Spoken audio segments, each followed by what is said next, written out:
Welcome to Juliana's Kitchen. The 12 days of Christmas baking adventures continue. And if you love popcorn, you are going to love what's on the menu today. And if you're not a popcorn lover, this one might just convert you, because today we are making poppycock.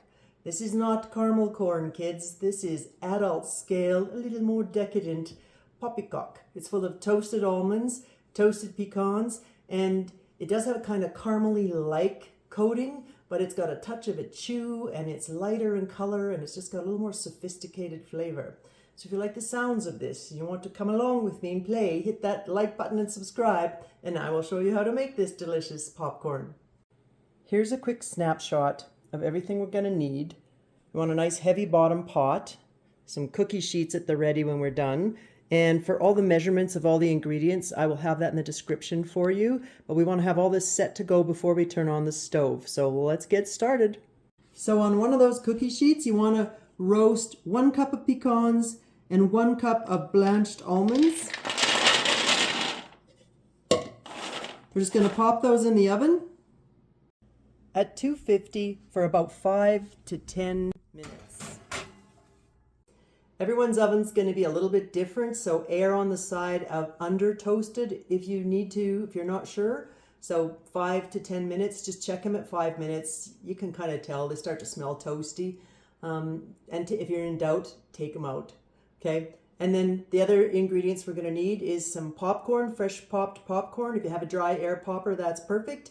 And I wouldn't recommend microwave popcorn, but you can do your own thing if you want. I just can't guarantee what it's going to taste like at the end, because most microwave popcorn has a ton of salt in it.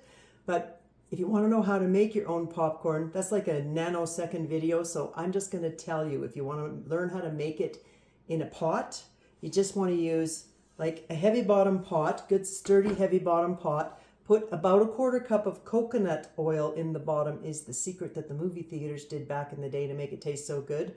I used to work at one.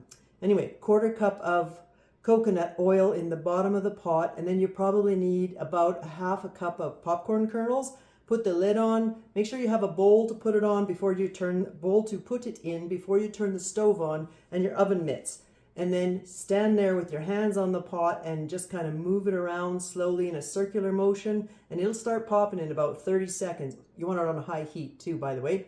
And it'll start popping in about 30 seconds. And then you just keep moving the pot around your burner carefully in a circular form while all the popcorn pops. And as soon as you hear it almost finish popping, like it's not popping as fast anymore, shut off the heat and flip it out into a bowl, and presto tango, you got some popcorn ready to go.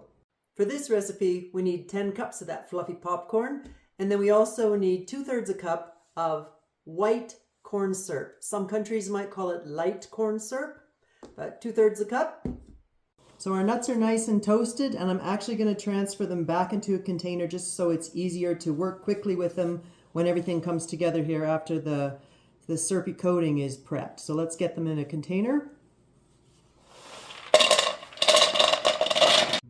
A couple other quick hacks that will make this go really smoothly for you is to make sure your pot is big enough to hold all that popcorn. So before you start measuring anything into it, put the popcorn in just so you know you have the space, and then put your popcorn back in your measuring cup, and then you won't run into a surprise when the sauce is ready to go.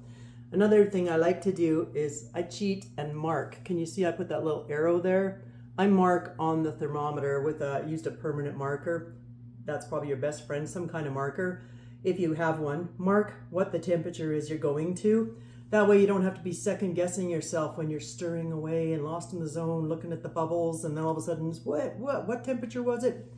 There's your cheat. Here's the secret to successful poppycock making. You want to have everything ready to roll so that you can work quickly and you're not scrambling around the kitchen looking for a spoon or anything when the syrup mixture gets to the right temperature, because then you want to move fast. So I have the workstation right beside the stove where we've got our big pot ready, and we've even got our cookie sheet ready to go when things are finished. So a couple things I want to point out to you right now is that what you definitely need at the ready there when it's done is 1.5 teaspoons of baking soda ready to mix in, and a teaspoon of vanilla. And if you notice, I've even got the lid off the vanilla so that I can work quickly. Another important thing that makes your poppycock successful is a good candy thermometer. So I'll have a link to one online if you need to buy one. I think there's probably some on Amazon we'll find. And you want it, we're going to take it to what this says is the firm ball stage. It's actually going to go to 255. So as long as you can read 255 on your thermometer, you're going to be set for success. All right, we're ready to go. So we have our big pot, and in it we're going to have 1.25 cups of butter and 1.25 cups of sugar. And then you also want to add 3/8 of a teaspoon of the cream of tartar. So simple way to do that is just 1/4 teaspoon and 1/8 a teaspoon. What cream of tartar does is it gives it a little bit of that chewiness so that it doesn't turn into coated like hardcore with peanut brittle, because that would be kind of hard to crunch. So we need the cream of tartar. And then we also need that corn syrup I showed you. And we're using white corn syrup because it makes it a nice lighter color, and it's also a lighter flavor. Then we just want to stir those ingredients until they're melted. And we're on a medium heat. You want to stir this constantly for this portion of the creating cookery process. And then I think as soon as the sugar is dissolved and we see it start to be bubbling and boiling, only takes a minute or two, we're going to then lower the heat just a little bit and put in the candy thermometer. So that only took a couple minutes, and you can see now it's starting to be all bubbly. So we're still on medium heat. I would go down just a teeny little bit. If you go down too far, it's not a problem. It just takes longer. And then this is a good time to get your candy thermometer set up. So mine just has a little handy clip.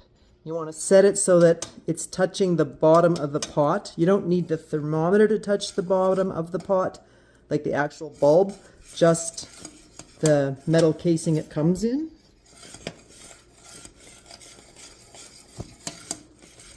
And then I just kind of stir around it, and you can actually just move it so that you're always constantly stirring the whole bottom of the pot.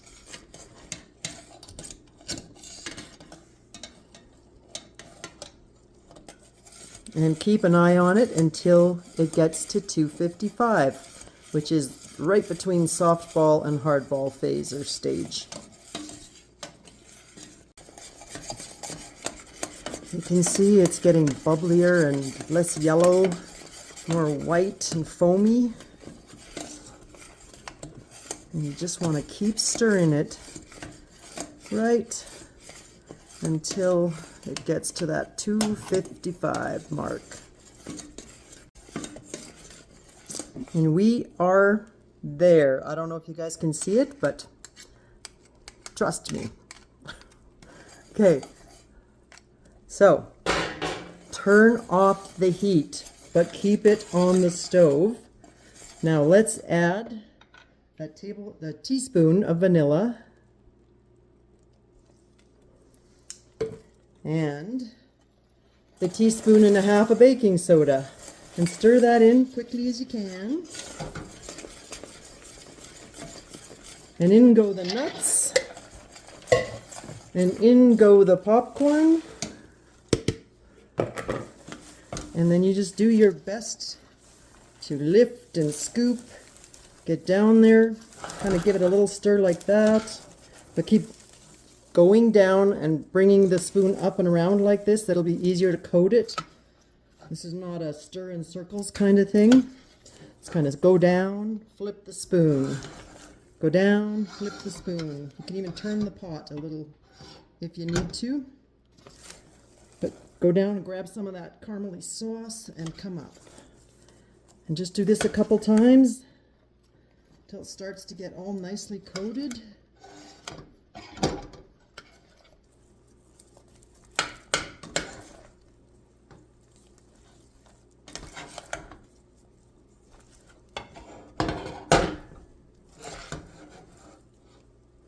This way you won't break the popcorn bits. Like if you stir around like this a lot, then it kind of smashes all your fluffy little kernels of popcorn. So scoop down, bring it up, flip it over, scoop down, flip it up, bring it over. Can you see how nicely it's getting coated? We're almost done. You just want to keep doing it till you see that all the popcorn is nicely coated and you don't have these big clotty clumps of caramely stuff, because that can be hard to bite. And we want all the popcorn coated.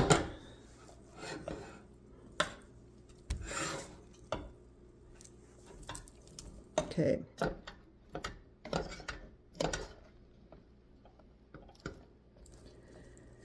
think we're ready to put that on the cookie sheets. And I say cookie sheets because you could spread it out on one, but I think it's going to work better if we spread it out on two.